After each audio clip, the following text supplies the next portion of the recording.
We have a new government in Poland, formed in November by the party called Law and Justice. It's a right-wing party, and it won the vote in October.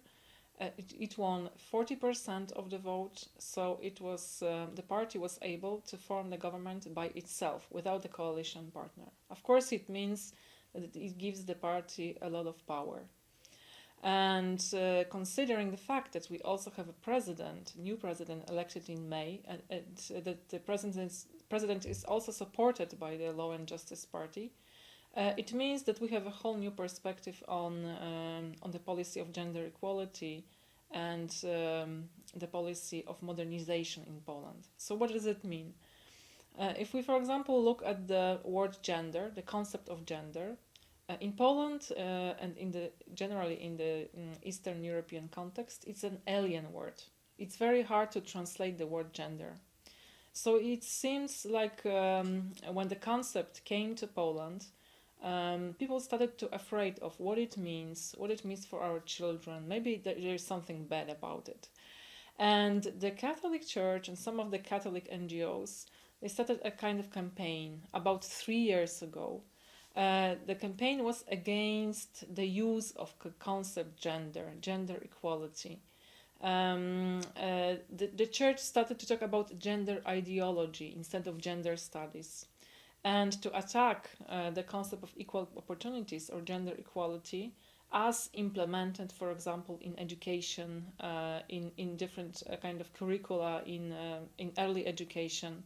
Because, as the church was suggesting, gender is going to turn little boys into girls, or is to make most of the students homosexual. So it was like misrepresentation of the concept of gender in order to criticize it and in order to present it as a common enemy that is going to destroy Polish family, and something that is coming from the outside. Also, the context for this was the communist past, because during state socialism, the politics of gender equality were somehow imposed and were part of the propaganda.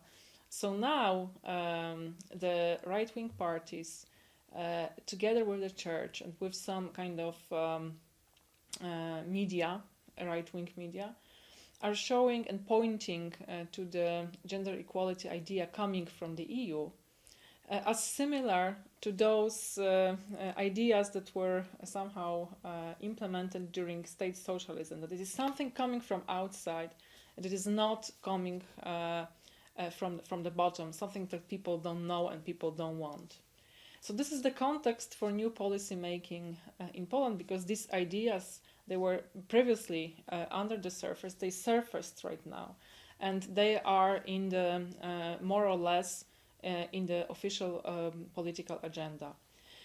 So in this situation, when we don't even have a left-wing party in the parliament anymore for the first time since 1989, it is the times for discussing gender equality and more progressive politics are very hard and difficult.